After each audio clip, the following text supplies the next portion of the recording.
అమ్మ నోటి వెంట ఆ మాట వచ్చేసింది. ఆక్రోశంలో బాధలో వెళ్ళటం తన భర్త ఏమైపోతాడో. ఆర్తి ఇలా అనొచ్చా అనకూడదా ఆలోచించలేదు. ఆ బాధ యుక్తాయుక్త విచక్షణని కప్పేసింది. అయోధ్యకాండలో దశరథ మహారాజు గారు నేలబడి ఏడిచి గుండెలు బాదుకుని మూర్ఛపోతూ ఉంటే రాముడు లేడని సుమిత్ర అంటుంది, శోకో నాశయితే ధైర్యం, శోకో నాశయితే శృతం, శోకో నాశయితే సర్వం, నాస్తి శోక సమోరిపు అంటుంది. శోకో నాశయితే ధైర్యం, అపారమైన దుఃఖమునకు వశుడైన వాడు ధైర్యాన్ని కోల్పోతాడు. అపారమైన దుఃఖంలో ఉన్నవాడు పెద్దల దగ్గర ఏం నేర్చుకున్నాడో అది మర్చిపోతాడు. శోకో నాశయితే సర్వం, శోకము వలన సర్వము నశించిపోతుంది. నాస్తి శోక సమోరిపు, శోకముతో సమానమైన శత్రువు లేడు. ఏదీ జ్ఞాపకం రాకుండా చేస్తుంది. సీతమ్మ తల్లి అంతటి మహాతల్లి నోటి వెంట ఈ మాట వచ్చింది. లక్ష్మణస్వామి వెళ్ళిపోయారు. లక్ష్మణస్వామి వెళ్ళిపోయారు, సీతాపహరణం జరిగిపోయింది. సీతాపహరణం జరిగిపోయింది, రామలక్ష్మణులు తిరిగి వచ్చారు. తిరిగి వచ్చిన తరువాత అయ్య బాబోయ్, అసలు అరణ్యకాండలో రామచంద్రమూర్తి యొక్క బాధ మనం చదవలేం. పర్వతాల్ని పిలిచాడు, గోదావరిని పిలిచాడు, పర్ణశాలంతా పరిగెత్తాడు, గోదావరి తీరంలో పరిగెత్తాడు. ఆయనకి భార్య పట్ల అంత ప్రేమ. తిరిగాడు తిరిగాడు తిరిగాడు, వెతికాడు వెతికాడు, వచ్చాడు. ఎక్కడ లేని కోపం వచ్చింది. అప్పుడు కూడా శాంతమూర్తిగా ఉంటే ఆ రామాయణానికి అర్థం లేదు. అప్పుడు రాముడికి కోపం వచ్చి తీరాలి. ఆయన అన్నాడు, నా ఓర్పుని భూతములు చేతకానివిగా చూశాయి. గోదావరి బదులు చెప్పలేదు.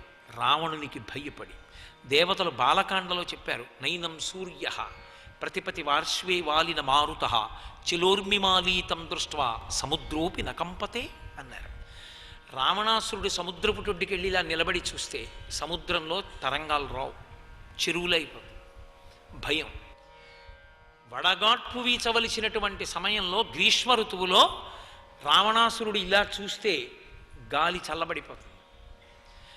పంచభూతములను శాసిస్తున్నాడు, సృష్టిని తనకి అనుకూలంగా తిప్పుకుంటున్నాడు తపశ్శక్తితో. మరి శిక్షించరా అని అడిగారు. అప్పుడు రామావతారం వచ్చింది. అంత భయం రావణుడంటే లోకానికంతటికి. అందుకే గోదావరి కూడా చెప్పలేదు. ఏ మాటకైనా జవాబు చెప్పిన ఒక్కటే. రాముని ఏడుపు చూసి తమ కన్నులు కారుస్తూ సాధుమృగాలన్నీ దక్షిణ దిక్కుని చూపిస్తూ పరిగెత్తాయి. ఇలా ఎత్తుకుపోయారు సీతమ్మని అని చెప్పడానికి. కాబట్టి మహానుభావుడు అంత ఏడిచి కోపం వచ్చి, నాకు ఒక్కళ్ళు జవాబు చెప్పట్లేదు, చేతకాని వాడిని అనుకుంటున్నారు, నా ఓర్పుని సరిగా అర్థం చేసుకోలేదు. లక్ష్మణ, నా వంటి వాని యొక్క ఓర్పుని చేతకానితనంగా లోకం భావించింది కనుక దేవదానవులు కాదు ఏ భూతము కదలడానికి వీలు లేకుండా నా నారాచ బాణములతో బంధిస్తున్నాను ప్రపంచాన్నంతటినీ. ఇక భూతములు కదలవు, దేవతలు కూడా కదలరన్నాడు. అంతే. లక్ష్మణస్వామి పడిపోయాడు అన్నయ్య కాళ్ళ మీద. అన్నయ్య, పురాభూత్వా మృదుద్వాంత సర్వభూతహితే రత నక్రోధవచమాపన్న ప్రకృతిం మాతుమర్హసి. అన్నయ్య, నీ మనసు మెత్తటిది, నువ్వు ఎప్పుడూ సర్వభూతముల యొక్క హితమును కాంక్షించేవాడివి. అన్నయ్య, ఇదేమిటి ఇవాళ యావత్ ప్రపంచాన్ని నశింపచేస్తానంటున్నావు, నీ బాణముల చేత లయం చేసేస్తానంటున్నావు. అన్నయ్య, వద్దన్నయ్య, ఏకస్య నాపరాధేన లోకాన్ హంతు మిహార్హసి. ఎవడో ఒక్కడు తప్పు చేశాడు, లోకాన్నంతటినీ చంపేస్తానంటా ఏమిటన్నయ్య?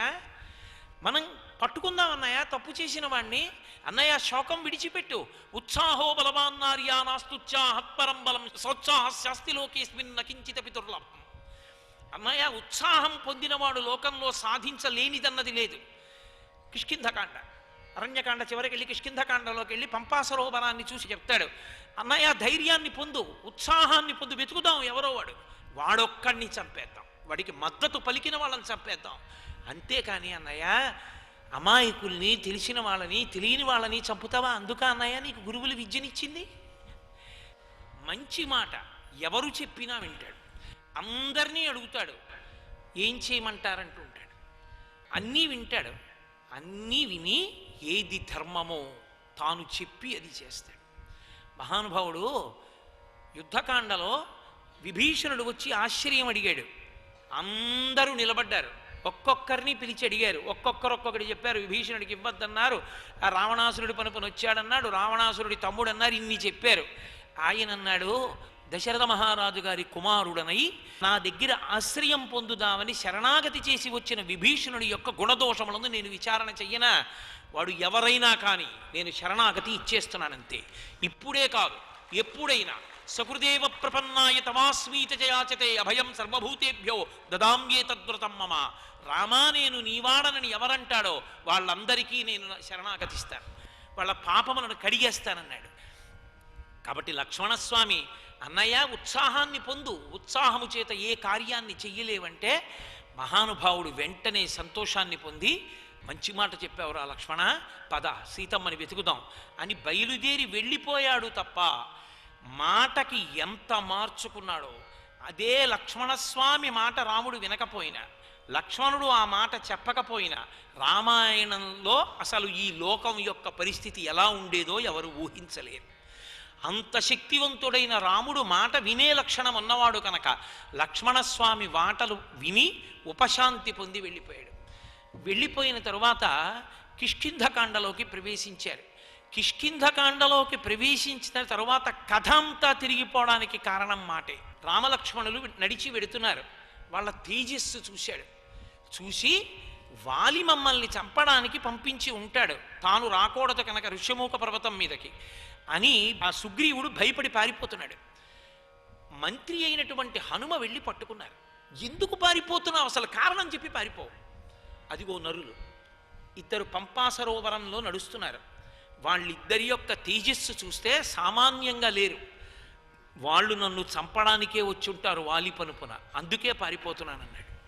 వెంటనే హనుమ అన్నారు, అహో శాఖాం మృగత్వంతే వ్యక్తమేవ ప్లవంగమ లఘుచిత్తతయాత్మానం నస్థాపయసియో మతః. నీ చిన్న బుద్ధి బయట పెట్టుకున్నావు. ఏమిటి పరుగులు, దిక్కుమాలిన పరుగులు, ఎన్నాళ్ళు పరిగెడతావిలా? అసలు వాళ్ళు ఎవరు, ఎందుకు వచ్చారు తెలుసుకుని పారిపో. తెలుసుకోకుండా పారిపోతావేంటి అంటే ఎంత పిరికితనాన్ని పొందాడంటే సుగ్రీవుడు. మామూలుగా మనం వెడితే సుగ్రీవుడు ఎక్కడున్నాడని ఏమీ తెలియని వాళ్ళ కనుక్కొని నా దగ్గరికి వచ్చి నన్ను చంపేస్తాడు. అందుకని అసలు ఎటువంటి వాడో చెప్పాలంటే లోకంలో ఒక్కడి దగ్గరే అబద్ధం చెప్పరు. అన్నీ విడిచిపెట్టేసిన వాడు తనంటూ కోరుకునేది లేదు కాబట్టి కాషాయ దండమాత్రేణ ఇతి పూజ్యో న సంశయ. కాషాయం బట్ట కట్టుకున్నంత మాత్రాన ఇక ఆయన యోగ్యతలు విచారించకుండా నమస్కారం చేస్తాం. ఎందుచేత అంటే ఆయన అన్నిటినీ విడిచిపెట్టాడు కాబట్టి నువ్వు వేషం కట్టి వెళ్ళు. ఏ మాటలు చెప్తారో చూసిరా, నేను ఇక్కడి నుంచి చూస్తుంటాను సుమా. రామచంద్రమూర్తి దగ్గరికి వెళ్ళారు. అసలు రామలక్ష్మణుల్ని చూడగానే అద్భుతమైన స్తోత్రం చేసేశారు. ఇంత స్తోత్రం చేస్తే హనుమ మాటలు విన్నారు రాముడు. అదే ప్రప్రథమ సమావేశం రామ హనుమలది. అన్నీ విని హనుమ యొక్క వాగ్వైభవం చూసి లక్ష్మణస్వామి వంక తిరిగి అన్నారు, నాన్ ఋగ్వేద వినీతశ్చ నా యజుర్వేదధారిణ నా సామవేద విదుష శక్యమేవ ప్రభాషితం. చూడు లక్ష్మణ ఎలా మాట్లాడాడు. అసలు ఆ మాట తీరు చూడు. ఋగ్వేదం, యజుర్వేదం, సామవేదం చదువుకున్నవాడు తప్ప ఇలా మాట్లాడలేడు. అంటే ఆయన ఉద్దేశ్యం, సామవేదం శాంతినిస్తుంది, యజుర్వేదం మంత్రముల చేత దేవతల యొక్క అనుగ్రహాన్ని సాధించి పెడుతుంది క్రతురూపంలో, ఋగ్వేదం సూక్త రూపంలో ఉంటుంది. ఆ మూడు ప్రసన్నం చేసుకోవడానికి ఎలా ఉపకరణములుగా ఉంటాయో అలా ఆయన యొక్క మాట తీరు ఉంది. వాటిని సమగ్రంగా విచారణ చెయ్యని వాడు కార్యసాధకుడై ఇలా మాట్లాడలేడు. కాబట్టి ఎంత బాగా మాట్లాడాడో చూడు అని. కస్యనారాధ్యతే చిత్తం ఉద్యదాసే రదేరపి. ఎంత గొప్ప మాట, ఎటువంటి వాగ్వైభవం. ఈయనని మనం అభినందించాలి, ఆదరించాలన్నారు. అంతే. హనుమ మాటల వలన రామ లక్ష్మణులకు హనుమకు సయోధ్య కుదిరింది. తీసుకొచ్చి సుగ్రీవుడి దగ్గర దింపారు. సుగ్రీవుడికి రాముడికి సయోధ్య కుదిరింది. దాని వలన వాలి నిహతుడయ్యాడు. సుగ్రీవుడికి రాజ్యం లభించింది. కారణం మాటయే. శ్రీరామాయణంలో ఎక్కడ ఏది జరిగినా మాట ప్రభావమే. అలాగే స్వామి హనుమ బాల్యంలో ఆయనకి దేవతలందరూ వరాలు ఇచ్చారు. ఆ వరాలు కూడా ఎటువంటి వరాలు, చిత్రమైన వరాలు ఇచ్చారు. ఒక్కొక్కడు ప్రతిజ్ఞ చేశాడు. వరుణుడు వచ్చాడు, నా పాశముల చేత బంధింపబడడం. బ్రహ్మగారు వచ్చారు, నా అస్త్రము చేత బంధింపబడడం. పరమశివుడు వచ్చాడు, నా త్రిశూలం చేత నేను ఇతనిని సంహరించను. సూర్యభగవానుడు వచ్చాడు, ఈయనకి నేను విద్య నేర్పుతానన్నాడు. ఇంతమంది ఇన్ని వరాలు ఇచ్చారు. అవధ్యుడు ఆయన ఎవరి చేత సంహరింపబడడం, అపారమైన శక్తి పొందేశాడు చిన్న పిల్లవాడిగా ఉండి.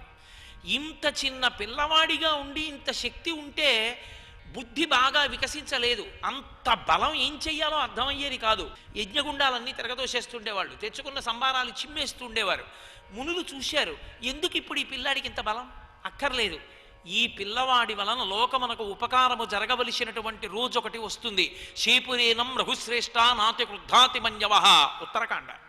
హనుమ యొక్క బాల్యాన్ని వర్ణిస్తూ మహర్షి అంటారు, ఈ పిల్లవాడు పెరిగి పెద్దవాడైన తరువాత లోకమునకు ప్రయోజనమును సాధించవలసిన అవసరం ఏర్పడినప్పుడు బాగా తెలుసున్నటువంటి పెద్దవాడొకడు ఈయన యొక్క వైభవాన్ని కీర్తిస్తాడు. ఈయన వైభవం ఎప్పుడు కీర్తింపబడుతుందో అప్పుడు మళ్ళీ ఈయన బలం గుర్తొస్తుంది. అప్పటి వరకు ఈ పిల్లవాడు ఈయన బలాన్ని మర్చిపోతాడన్నారు.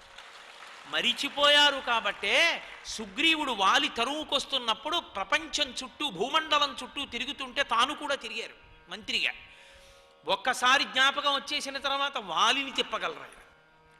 ఆయనతో సమానమైన వీరుడు లోకంలో ఉండడు. మాట చేతనే హనుమకి శాపం పోయింది. ఆయనకి శాప విమోచనం కిష్కింధకాండ చివరిలో అయింది. 100 యోజనముల సముద్రం దగ్గర యువతల వైపు వానరులందరూ కూర్చుని ఉన్నారు. ఇంకే ఉంది చెప్పేశాడు సంపాతి. 100 యోజనముల సముద్రాన్ని దాటి ఆవలి ఒడ్డుకు వెళ్ళిపోతే కాంచనలంకలో అశోకవనంలో శిశుపావృక్షం కింద సీతమ్మ తల్లి కూర్చుని ఉందుట. వెళ్ళి ఆవిడ్ని ఊరడించి ఉంగరం ఇచ్చేసి ఆవిడ దగ్గర అభిజ్ఞానం పుచ్చుకుని వచ్చేయడమే. సంతోషంగా వెళ్ళి దక్షిణ సముద్రానికి ఉత్తర తీరంలో కూర్చున్నారు అందరూ. కూర్చుని దక్షిణ తీరం వైపుకి వెళ్ళాలి. తీరా వెళ్ళిన తర్వాత చూశారు, ఎవరు ఎన్ని పెడతారంటే 10 వెళ్ళేవాడు, 20 వెళ్ళేవాడు, 30 వెళ్ళేవాడు, 50 వెళ్ళేవాడు, 70 వెళ్ళేవాడు, 90 వెళ్ళేవాడు, 100 వెళ్ళి వెనక్కి రానివాడు తప్ప వెళ్ళి వస్తానన్నవాడు లేడు. సర్వం శ్రీ ఉమామహేశ్వర పరబ్రహ్మార్పణమస్తు. స్వస్తి.